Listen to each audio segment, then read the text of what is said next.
Hi, I'm Tim. Welcome to Watchbox, and thanks for logging on. If you love this watch, email me, tmosso at thewatchbox.com. It's in the description below. Your purchase and pricing email question line for buying this or any watch you see here on our channel. Reach out to me directly, tmosso at thewatchbox.com. And today we're discussing a lovely and evocative 2017 Baselworld launch from Longines, a company which is said to maintain one of the most comprehensive and thoroughly curated heritage collections, that is, factory archives in the industry.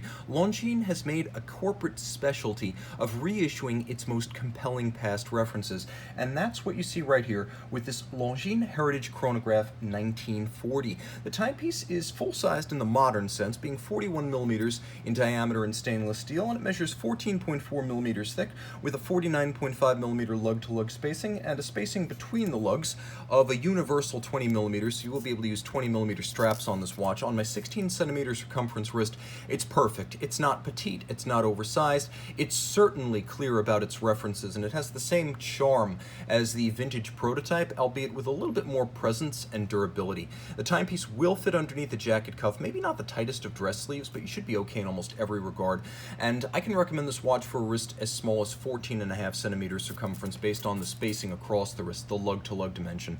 The strap is substantial, medium rectangular scale alligator leather with a little bit of bolstering, semi-gloss black, sheer-sided, showing the layers of construction. There's a monotone stitch and a simple vintage-inspired Longines winged logo stainless steel pin buckle for rapid adjustment.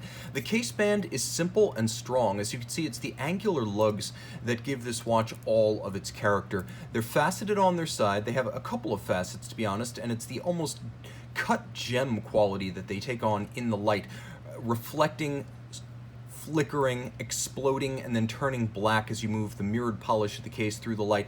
For a watch that doesn't have too many angles and curves, it makes the most of those it does, and all of the romance of this watch is in the lug profiles. The case band is simple, vertical, of high polish. The case back's set back a little to make the watch look thinner on the wrist. There's a small conical portion to the bezel, and then the top of the bezel ultimately is flat. Turn around to the crown side, you see vintage-inspired rectangular chronograph pushers in the Longines crown. We have a sapphire crystal here, and then we have a dial that is probably the other half of the charm. If half the charm of this watch is in the lugs, the other half is easily the dial, which is exquisitely detailed for a timepiece in this price range.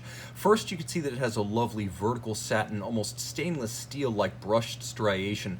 The printing is beautifully neat in a way that vintage watches generally aren't, and it's a vintage-inspired railroad track that allows you to read the seconds, the minutes, and the fractions of a second. Now, where this watch really zings me is in the use of rose gold hands sunken by registers to evoke the mid-century period, and then the combination of bi-Arabic numerals with rose gold and little domed cabochon for the other hour indices. The watch has luster, depth, texture, tone. It has a lot of personality and a lot of punch, and Longines resisted the temptation to pander to the mass market by putting a date somewhere on this dial. You'll also note there are little inset railroad-style tracks for constant seconds and chronograph minutes, and then they have an azurage or concentric circular guilloche inside their countersunk wells. Gorgeous. Turn it over, and you have what is essentially a Valgrange movement. This is the A07-231 doing business as the Longines 705.2. So what is a Valgrange? Well, essentially it is a display caseback version of the Valjoux 7750.